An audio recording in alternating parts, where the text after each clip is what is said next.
Selamat pagi dan salam sejahtera. Cetusan Barakah buat penajuk acara Saf Kehakiman Intelektual Berkesma.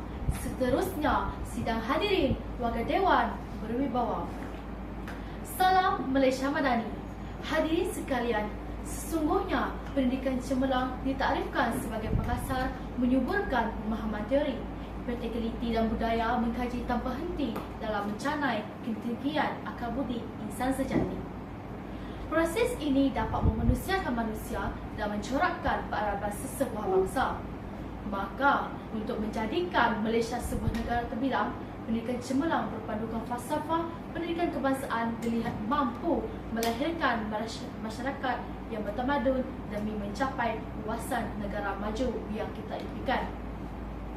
Persoalannya, bagaimanakah kita dapat merealisasikan pendidikan cemerlang demi membentuk negara terbilang? Maka, hayatilah cetusan Mina Bestari rempuhan idea pertama. Sekolah Cemerlang Pendidikan Gemilang.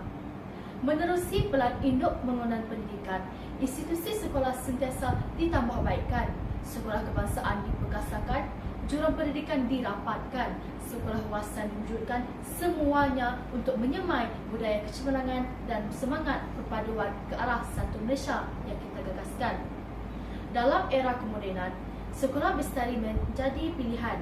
Aplikasi ICT banyak digunakan, malah pedagogi guru mampu ditingkatkan.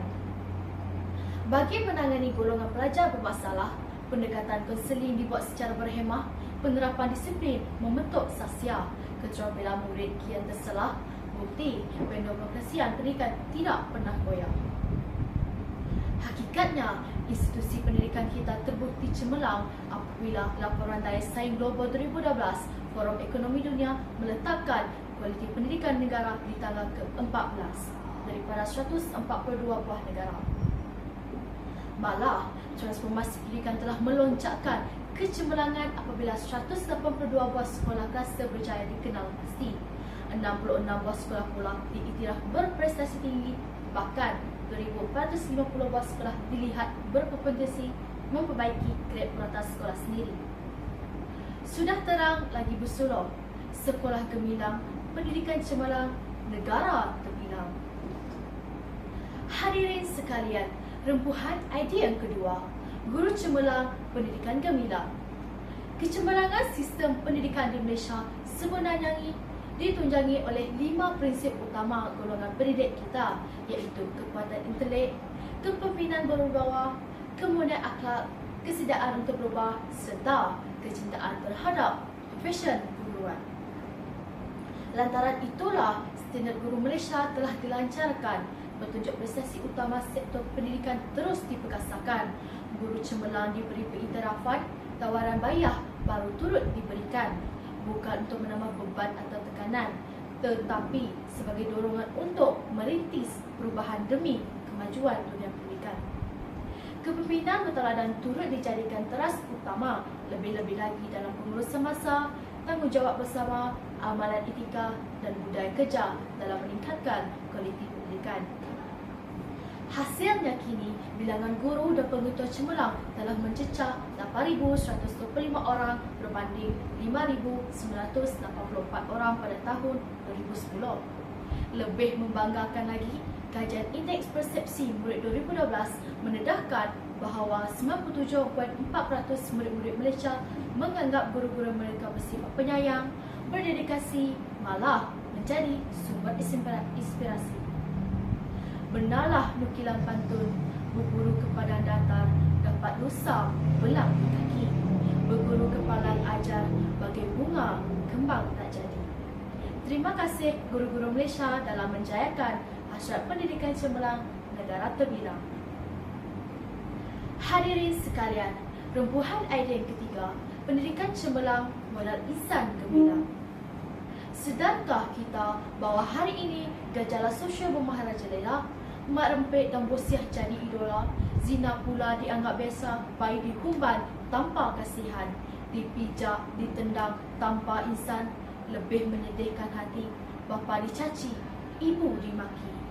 Jelaslah dalam dunia moden kini, model insan bermoral tinggi bukan lagi satu kemewahan tetapi satu keperluan.